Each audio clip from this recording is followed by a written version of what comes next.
Wangari Maathai, a story of inspiration and transformation. Wangari Maathai, 1940-2011, was a Kenyan environmentalist, social and political activist whose life was dedicated to transforming her nation and the world.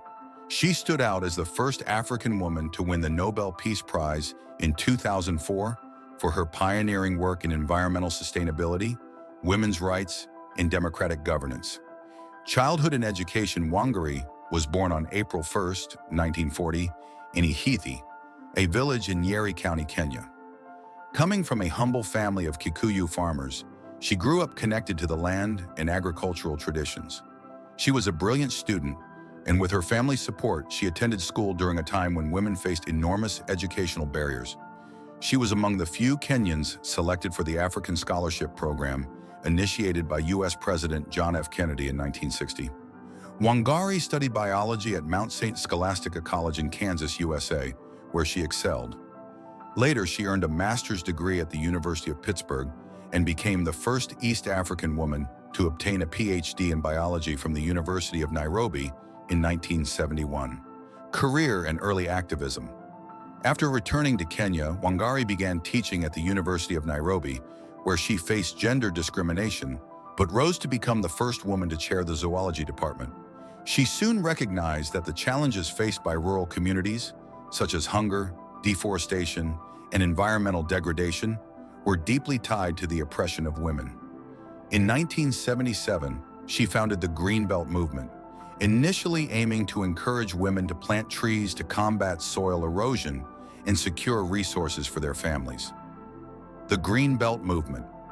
The movement was revolutionary in its model. Wangari organized rural women to plant trees in degraded areas, creating jobs and restoring ecological balance. The initiative grew exponentially. Over 50 million trees were planted in Kenya and other parts of Africa. Women learned agricultural techniques and conservation practices, becoming local leaders. Beyond environmental impact, the movement challenged corrupt political systems and promoted education for sustainability, facing authoritarian government.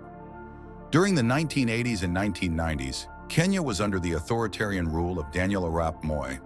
Wangari openly denounced corruption, land grabbing, and deforestation by the government. She was arrested multiple times for protesting harmful government projects, such as the controversial plan to build a skyscraper in Uhuru Park, Nairobi. Despite brutal repression, she remained steadfast. One of her most notable battles was leading a campaign to protect the Karura Forest, a critical ecosystem being destroyed for real estate development. Wangari was assaulted by the police, but the campaign garnered international attention, forcing the government to back down. International recognition and Nobel Peace Prize. In the 2000s, Wangari gained global recognition for her visionary approach connecting the environment, human rights, and democracy. In 2004, she became the first African woman to receive the Nobel Peace Prize, praised for her contributions to sustainable development, democracy, and peace. In her Nobel speech, Wangari emphasized the connection between environmental destruction and social conflicts, advocating that lasting peace could only be achieved through the preservation of the planet. Political career. Wangari entered politics in 2002 when she was elected to the Kenyan parliament representing her home region. She was also appointed Assistant Minister for Environment and Natural Resources, where she worked to implement sustainable policies at the national level. She continued her activism, bringing the message of the Greenbelt movement to the global stage. Later years and legacy. In her later years, Wangari battled cancer and passed away on September 25, 2011, at the age of 71. Her legacy is immense. Environmentalism. She demonstrated how local actions could have a global impact. Women's empowerment. She inspired thousands of African women to take on leadership roles.